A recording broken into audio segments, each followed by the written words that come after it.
안녕하세요. 주식의 소리의 애소리입니다.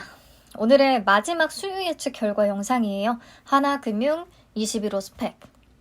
스톤 브릿지 벤처스와 VC 모두 약간 손실의 위험을 안고 가야 하는 종목일 것 같아서 차라리 하나금융 21호 스펙을 좀 노려볼까 싶기는 한데요. 해볼 만한 스펙인지 먼저 한번 살펴보시죠. 발기인은 패스파인더 H 그리고 코리아 트래블즈입니다. 둘 다 스펙의 발기인으로서 참여한 이력은 없는 것 같아요. 우선 패스파인더 H는 벤처 캐피탈 회사입니다.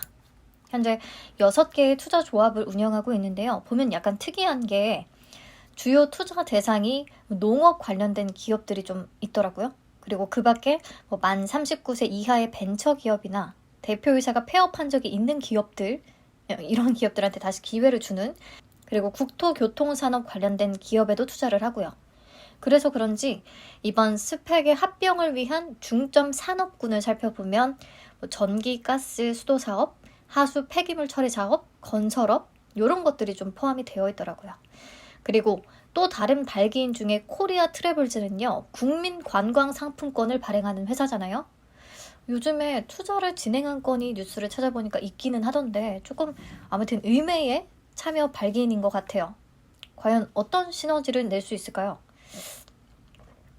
그리고 코리아 트래블즈를 검색하면 사업 내용이 사업시설 관리 및 사업 지원 및 임대 서비스 사업이라고 뜨거든요. 그래서 그런지 이번 합병 중점 산업군에 그 부분도 포함이 되어 있기는 합니다. 아무튼 조금 아리송하죠. 발기인들의 이전 이력이 없으니까 믿기도 어렵고, 그리고 기존에 봤던 벤처 캐피탈들과는 조금 성향이 다르기도 하고, 코리아 트래블즈는 진짜 좀 잘 모르겠어요. 넘어가서 임원진들의 M&A와 IPO 경력을 보시면 이병찬 대표는 여러 M&A 자문 관련 이력들이 있는데 제가 아는 회사는 보이지는 않네요. 그리고 박영만 기타 비상무이사는 들으면 알만한 주요 IPO들에 참여한 이력들이 있기는 합니다. 근데 스펙 합병, 실무 관련된 경력은 보이지 않았어요. 그리고 하나금융투자의 스펙 리스트들을 보면 20% 스펙 때도 이걸 똑같이 같이 봤었으니까 간단히만 살펴볼게요. 2010년 하나 그린 스펙으로 출발을 해서 7호 스펙까지 3호를 제외하고는 모두 합병에 성공을 했습니다. 그리고 8호부터 14호까지 중에서는 6호가 상장이 폐지됐고요. 그리고 14호는 아직 합병 대상을 찾지 못했어요. 14호는 이제 남은 시간이 얼마 없습니다. 어려울 것 같아요. 그리고 15호부터 20호 스펙까지 중에서는 17호 모비데이지와 합병 진행 중이고요. 나머지는 합병 대상을 열심히 물색하고 있겠죠. 보면 상장시킨 건들 중에서 대상을 앞으로 찾아야 하는 스펙들이 좀 많기는 합니다. 각 스펙의 발기인들이 열심히 일을 해줘야겠죠.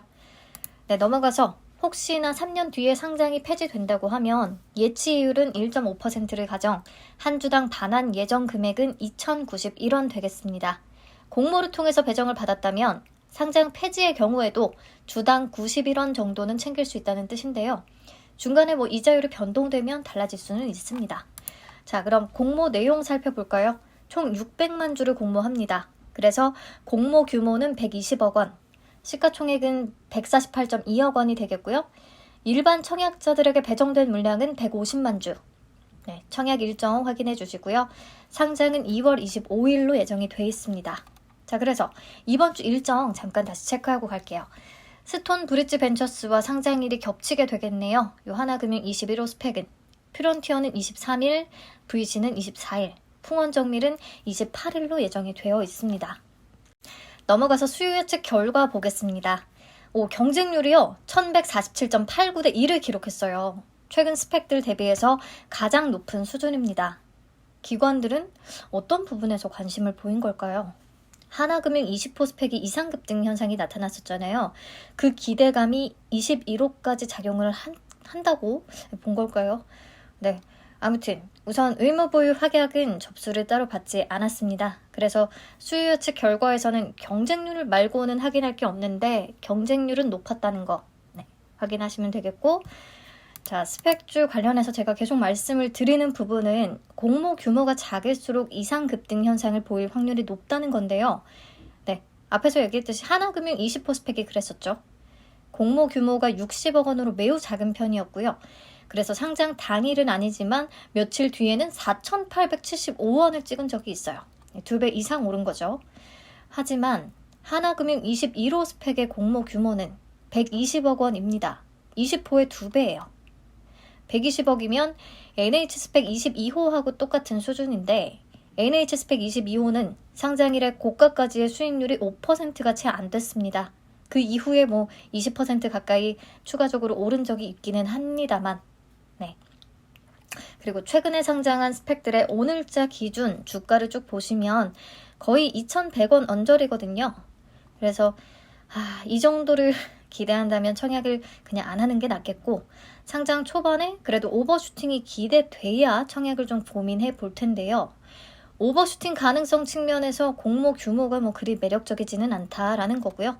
그래도 며칠 기다리면 20% 이상을 바라볼 수도 있으니까 며칠을 좀 기다리거나 아예 합병 소식 들릴 때까지 기다리겠다 하는 분들은 조금이라도 참여를 해보시거나 비례까지 해보시거나 상장일에 바로 성과를 내기에는 사실 객관적으로 봤을 때는 크게 끌리는 부분은 없는 스펙인 것 같아요. 근데 기관 경쟁률이 왜 이렇게 높았을까를 생각하면 진짜 하나금융 20호 스펙의 흐름이 다시 한번 나와줄 거라고 생각했을 수도 있을 것 같아요. 사람들이 20호가 엄청 올랐었으니까 21호도 상장일에 노려봐야지 할 수 있는 거니까요. 요 가능성에 베팅하는 일반 청약자 분들도 꽤 될 것 같다는 생각이 드네요. 네, 배정 물량을 보면 150만 주니까요. 균등 물량은 75만 주 되겠고요. 아래 최근 스펙들의 청약 건수를 적어뒀으니까 참고해서 보시면 되겠는데 IBKS 제17호 스펙이 인기를 굉장히 끌었지만 4만 건 못 미치게 들어왔어요. 그래서 이번 스펙은 한 3만 건 정도로 잡았고요. 그러면 균등은 25주 정도로 예상이 됩니다. 3만 건에 못 미칠 확률도 있고요. 청약 한도는 일반 고객이면 12만 주, 2억 4천만 원까지 청약이 가능해요. 온라인 수수료 2,000원 부과되고요. 그래서 수수료까지 생각을 해야 되는 스펙이니까 청약일에 좀 더 꼼꼼히 따져봐야 될 것 같아요. 수수료 포함해서 수익을 더 낼 수 있는지, 청약을 하는 게 과연 유리할지. 자, 정리를 하자면 저는 제 개인적으로는 발기인인 패스파인더 H나 그 코리아 트래블즈에 거는 기대가 아주 크지는 않습니다.